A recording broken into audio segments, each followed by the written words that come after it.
नमस्कार दोस्तों, रात के 8 बज चुके हैं और हम लोग फिर से बेहतरीन प्रश्नों की श्रृंखला आप लोगों के बीच लाए हैं। आज से हम लोग हमारे संस्थान के द्वारा चल रहे टेस्ट सीरीज, जो हमने आपको कई बार चर्चा की है वीडियो लेक्चर में, उससे संबंधित प्रश्नों और किस तरीके से हमारे संस्थान के द्वारा प्रश्न दिए जा रहे हैं, उसकी हिंदी और इंग्लिश में किस तरह से व्याख्या कराई जा रही है और प्रश्नों का उत्तर कैसा है, उससे संबंधित प्रश्न और उसका एक्सप्लेनेशन देखेंगे।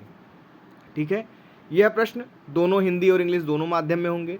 आप उसे देखिए, अपने उत्तर सबमिट करिए और हमारे एक्सप्लेनेशन देखिए। अगर आपको यह सही लगे तो अधिक से अधिक अपने दोस्तों को शेयर करें, वो भी उसका फ़ायदा उठा सकें। अधिक से अधिक सब्सक्राइबर बढ़ाइए। और अगर आप हमारे इस एक्सप्लेनेशन और प्रश्नों की श्रेणी को देखकर आप संतुष्ट हों और इच्छुक हों कि हमारा टेस्ट सीरीज ज्वाइन कर सकें, तो आप उससे संबंधित कोई भी जानकारी हमारे दोनों नंबर से है, इस पे आप मैसेज करके जानकारी ले सकते हैं, व्हाट्सअप कर सकते हैं। 7905901018 पर व्हाट्सअप करें या 9453775039 पर हमारे टेस्ट सीरीज से जुड़ने के लिए आप व्हाट्सअप कर सकते हैं। ठीक है, ये हो गई जानकारी। आइए प्रश्नों को देखते हैं। ये हमारे टेस्ट पेपर का ही है प्रश्न। आइए देखते हैं कि बैंक धोखाधड़ी पर नज़र रखने के लिए बैंक द्वारा किस समिति का गठन किया गया है। ठीक है, आपके पास ऑप्शन है YH मालेगाम समिति, AK मिश्रा कमेटी, नंद कुमार सारवाड़े समिति, S रमन समिति। ठीक है, ये आपके पास 4 ऑप्शन है। हिंदी वाले उत्तर देते रहेंगे, इंग्लिश वाले इस प्रश्न का उत्तर देख लेंगे। ये प्रश्न है आपका, which committee has been constituted by the Reserve Bank of India to look into bank fraud. ये है आपका YH Malegam committee, AK Mishra committee, Nand Kumar Sarwade committee या S रमन कमेटी। ठीक है, हिंदी इंग्लिश दोनों देख चुके होंगे, अपने अपने ऑप्शन देते रहें। तो इस प्रश्न का जो सही उत्तर है वह है आपका ऑप्शन A। ठीक है, आइए इसकी व्याख्या देख लेते हैं। भारतीय रिजर्व बैंक ने RBI के केंद्रीय निदेशन मंडल के पूर्व सदस्य YH मालेगाम की अध्यक्षता में एक नई 5 सदस्यीय विशेषज्ञ समिति का गठन किया है, जो परिसंपत्ति वर्गीकरण और बैंकों द्वारा व्यापक विचलन के कारणों पर गौर करती है। ठीक है, तो अतः विकल्प ये सही है। ये आपका हिंदी एक्सप्लेनेशन हो गया। इंग्लिश एक्सप्लेनेशन भी संस्थान के द्वारा दिया जाता है, उसे भी दिखा देते हैं आपको। ये हमारा इंग्लिश एक्सप्लेनेशन है कि the Reserve Bank of India has constituted a new 5 member expert committee under the chairmanship of YH Malegam, a former member of the Central Board of Directors of RBI, to look into the reasons for wide divergence by bank in assessed classification and provising by bank and measures to prevent fraud। तो correct ए सही answer सही है। ये आपको बस दिखाने के लिए था, इसलिए एक्सप्लेनेशन किया।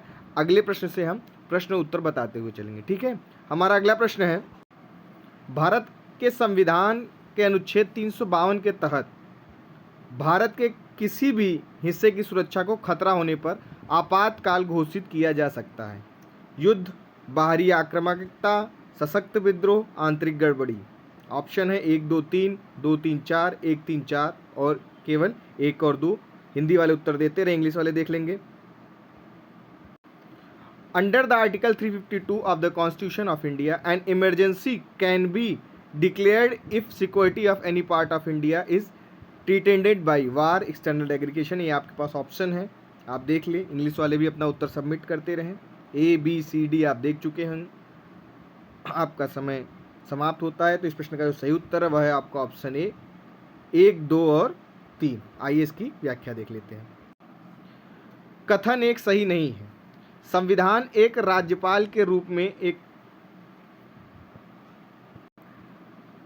यह है आपका कि राष्ट्रीय आपातकाल अनुच्छेद 352, इसकी घोषणा युद्ध, बाह्य आक्रमण और सशस्त्र विद्रोह में से किसी भी आधार पर राष्ट्रपति के द्वारा की जा सकती है और राष्ट्रपति आपात की उद्घोषणा को न्यायालय में प्रश्नगत किया जा सकता है। संघ के मंत्रिमंडल की लिखित सलाह के बाद ही राष्ट्रपति द्वारा आपात का उद्घोषणा की जा सकती है। तो आंतरिक जो विद्रोह है वह इसके अंतर्गत नहीं आता है, यही इसमें बताया गया है। ठीक है, आइए अगला प्रश्न देखिए। गांधी अगेंस्ट कास्ट किसके द्वारा लिखी गई है। यह पुस्तक। निशिकांत कोलगे, संध्या मेनन, काले डिट्रिच या इनमें से कोई नहीं, इंग्लिश वाले देख लेंगे। Gandhi against caste is written by Nishikant Kolge, Sandhya Menon, Kyle Dietrich या नॉन ऑफ दिस। ये आपके पास ऑप्शन है इंग्लिश वाले, अपना उत्तर सबमिट करते रहें। तो इस प्रश्न का जो सही उत्तर है वह है आपका ऑप्शन ए, निशान कोलगे। तो इसमें कोई व्याख्या करने की जरूरत नहीं है। अगला प्रश्न देखते हैं हम लोग। किस राज्य के राज्यपाल के संबंध में निम्नलिखित कथनों पर विचार कीजिए। क्या है कि एक व्यक्ति को राज्य के राज्यपाल के रूप में नियुक्त होने के लिए 30 वर्ष की आयु पूरी करनी चाहिए, ये है। और क्या है कि भारत का संविधान निर्दिष्ट करता है कि उस व्यक्ति को उस राज्य से संबंधित नहीं होना चाहिए जहां उसे राज्यपाल के रूप में नियुक्त किया गया है। आपके पास ऑप्शन है केवल एक, केवल दो, एक और दो दोनों, न तो एक और ना तो दो। ठीक है, तो हिंदी वाले इस प्रश्न का उत्तर देते रहेंगे, इंग्लिश वाले देख लेंगे। With reference to the governor of state consider the following statement a person should have. ये आपके पास ऑप्शन है, देख लें इंग्लिश वाले और अपना उत्तर सबमिट करते रहें। ये आपका स्टेटमेंट है और ये आपके ऑप्शंस हैं। तो इस प्रश्न का जो सही उत्तर है वह है आपका ऑप्शन डी, न तो एक न तो दो। आइए इसकी व्याख्या देख लेते हैं। कथन एक सही नहीं है। और क्यों नहीं है कि संविधान एक राज्यपाल के रूप में एक व्यक्ति की नियुक्ति के लिए केवल 2 योग्यता देता है। पहला कौन है, वह भारत का नागरिक होना चाहिए या उसे 35 वर्ष की आयु पूरी होनी चाहिए। ठीक है, 30 वर्ष की नहीं। और कथन दूसरा भी सही नहीं है। वो क्यों है कि राज्यपाल की नियुक्ति के लिए 2 सम्मेलन विकसित किए गए हैं। सबसे पहले वह एक बाहरी व्यक्ति होना चाहिए, यानी उस स्टेट से नहीं होना चाहिए, अर्थात उसे राज्य से संबंधित नहीं होना चाहिए जहां उसे नियुक्त किया जाता है, ताकि वह स्थानीय राजनीति से मुक्त रहे। और दूसरा क्या है कि राज्यपाल की नियुक्ति करते समय राष्ट्रपति को संबंधित राज्य के मुख्यमंत्री से परामर्श करने की आवश्यकता होती है, ताकि राज्य में संवैधानिक मशीनरी का सुचारू रूप से संचालन सुनिश्चित हो सके। आइए अगला प्रश्न देखते हैं। ग्लिम्पसेस ऑफ वर्ल्ड हिस्ट्री पुस्तक के लेखक कौन हैं। सरदार वल्लभ भाई पटेल, जवाहरलाल नेहरू, महात्मा गांधी जी या दादा भाई नौरोजी जी। ये आपके पास 4 ऑप्शन है, हिंदी वाले करते रहे, इंग्लिश वाले देख लेंगे। Which of the following was the author of the book glimpses of world history. Vallabh भाई पटेल जी, जवाहरलाल नेहरू जी, महात्मा गांधी जी या दादा भाई नौरोजी जी। तो इस प्रश्न का जो सही उत्तर है वह है आपका ऑप्शन बी, जवाहरलाल नेहरू जी। ठीक है, तो इस प्रश्न का भी कोई एक्सप्लेनेशन करने की जरूरत नहीं है। अगला प्रश्न देखेंगे। अगला प्रश्न है, पेरियार वन्य जीव अभ्यारण्य किस राज्य में है। उत्तर प्रदेश में है, केरल में है, मध्य प्रदेश में है या महाराष्ट्र में। हिंदी वाले अपना उत्तर देते रहेंगे, इंग्लिश वाले देख लेंगे इस प्रश्न को। Periyar wildlife sanctuary is located in Uttar Pradesh, Kerala, Madhya Pradesh या महाराष्ट्र। तो इस प्रश्न का जो सही उत्तर है वह है आपका ऑप्शन बी, केरल। आइए इसकी व्याख्या देख लेते हैं। केरल है, कहाँ पर स्थित है, केरल में पेरियार वन्यजीव अभयारण्य स्थित है। और कुछ और महत्वपूर्ण है केरल में, याद रख लीजिएगा, सभी की सीरीज इसमें रखी हुई है। देखिए किस तरीके से बेहतरीन एक्सप्लेनेशन कराया गया है।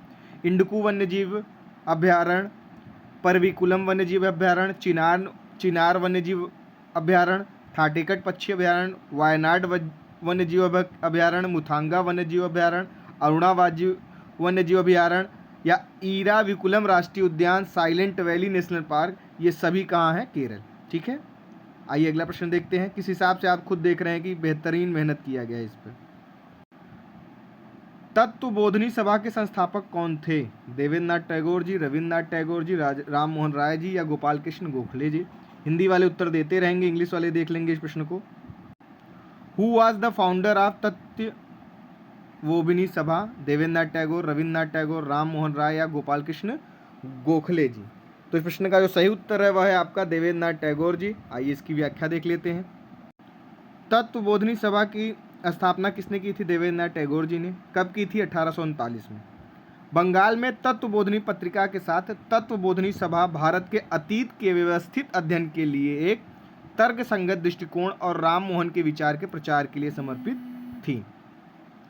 और देवेंद्रनाथ टैगोर ने ब्रह्म समाज को एक नया जीवन दिया और आस्तिक आंदोलन को एक निश्चित रूप और आकार दिया।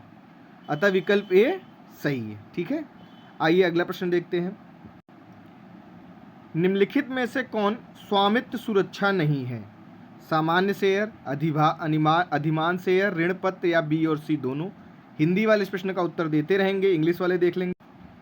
विच of the following is not ownership security? Equity share, preference share, debenture या बोथ बी ऑन सी?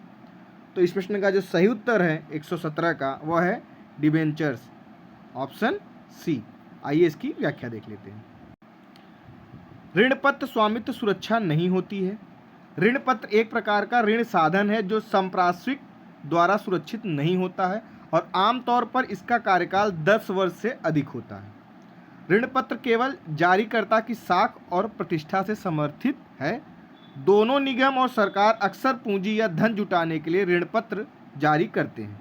ठीक है, तो ये आप देखिए किस तरीके से एक्सप्लेनेशन कराया जाता है। इंग्लिश में भी ये एक्सप्लेनेशन है, आप देख सकते हैं। एक बार फिर से दिखा दें आपको। अगला प्रश्न हमारा जनगणना से है कि 2011 की जनगणना के अनुसार भारत की सबसे बड़ी शहरी समूह है ग्रेटर मुंबई, दिल्ली यूए, ए और बी दोनों, या चेन्नई यू? ठीक है, तो हिंदी वाले अपना उत्तर देते रहेंगे, इंग्लिश वाले इस प्रश्न को देख लेंगे। The largest urban agglomeration in India according to the 2011 census is Greater Mumbai, Delhi, both A and B या चेन्नई? तो इस प्रश्न का जो सही उत्तर है वह है आपका option C, both A and B. आइए इसकी व्याख्या देख लेते हैं। भारत में शहरी कृषि शब्द को भारत की जनगणना में परिभाषित किया गया है जो भारत के लोगों को विभिन्न विशेषताओं पर सांख्यिकी जानकारी प्रदान करती है। उदाहरण ग्रेटर मुंबई, दिल्ली, यूएई आदि। अतः विकल्प क्या है? सी सही है। ठीक है, इसका इंग्लिश एक्सप्लेनेशन देख लीजिए। In India the word urban agglomeration is defined in the census of India which provides statistical information of different characteristics of the people of India. Example greater Mumbai, Delhi, इसलिए सी करेक्ट है। ठीक है, अगला प्रश्न देखेंगे। Simple प्रश्न है कि हर्यक वंश से मगध का पहला शासक कौन था? अजातशत्रु, अशोक, प्रसेनजीत या बिंबिसार? ठीक है, हिंदी वाले इस प्रश्न का उत्तर देते रहेंगे, इंग्लिश वाले देख लेंगे। The first ruler of Magadh from the Haryanka dynasty was Ajatashatru, Ashoka, Prasenjit और बिंबिसार? तो इस प्रश्न का जो सही उत्तर है ऑप्शन डी, बिंबिसार। आइए इसकी व्याख्या देख लेते हैं। हर्यक वंश, इसकी स्थापना बिंबिसार ने की थी। देखिए पूरा पोस्टमार्टम कर दिया गया है। उन्होंने अनुलग्नक और विस्तार की नीति अपनाई। उसने अंग पर विजय प्राप्त की और कौशल की राजा की बेटी और प्रसेनजीत की बहन के साथ एक वैवाहिक गठबंधन में प्रवेश किया। उनके उत्तराधिकारी उनके पुत्र अजातशत्रु हुए। विकल्प अतः डी सही है। यही इसी को प्रतिहंता वंश भी कहते हैं, जिसमें बिंबिसार को एक और नाम से जाना जाता है श्रेणिक, और अजातशत्रु को क्या आता है? कुल का नाश करने वाला कुड़ी। ठीक है, आइए अगला प्रश्न देखते हैं। निम्नलिखित में से कौन एक बेमेल है? एड्स क्या है? जीवाणु संक्रमण है। पोलियो क्या है? विषाणु संक्रमण है। मलेरिया क्या है? प्रोटोजोआ संक्रमण है। हाथी पांव क्या है? हेलमिथ संक्रमण। यह प्रश्न किसी से गलत नहीं होना चाहिए, हिंदी वाले उत्तर देते रहे, इंग्लिश वाले देख लेंगे। Which of the following is mismatch? AIDS कैसी डिसीज है? Bacterial infection, viral infection polio, protozoa infection malaria या एलिफेंथेसिस हेलमिनिथ्स इन्फेक्शन? कई बार एग्जाम में पूछा गया है। तो इस प्रश्न का जो सही उत्तर है वह है आपका ऑप्शन ए, एड्स बैक्टीरियल नहीं बल्कि वायरल इन्फेक्शन है। आइए इसकी व्याख्या देख लेते हैं। एड्स विषाणु जनित संक्रमण के कारण होता है और एड्स HIV संक्रमण का अंतिम चरण है, जो तब होता है जब वायरस के कारण शरीर की प्रतिरक्षा प्रणाली क्या होती है? पूरी तरह से क्षतिग्रस्त हो जाती है। अमेरिका में HIV वाले अधिकांश लोग एड्स का विकास नहीं करते हैं क्योंकि प्रतिदिन HIV दवा लेने से रोग की प्रगति रुक जाती है। तो विकल्प ए इसी वजह से सही है। तो आप देख रहे हैं किस हिसाब से हमारे टेस्ट सीरीज में प्रश्न का स्तर और उसका एक्सप्लेनेशन दिया जा रहा है, जो कि हिंदी और इंग्लिश दोनों माध्यम में है।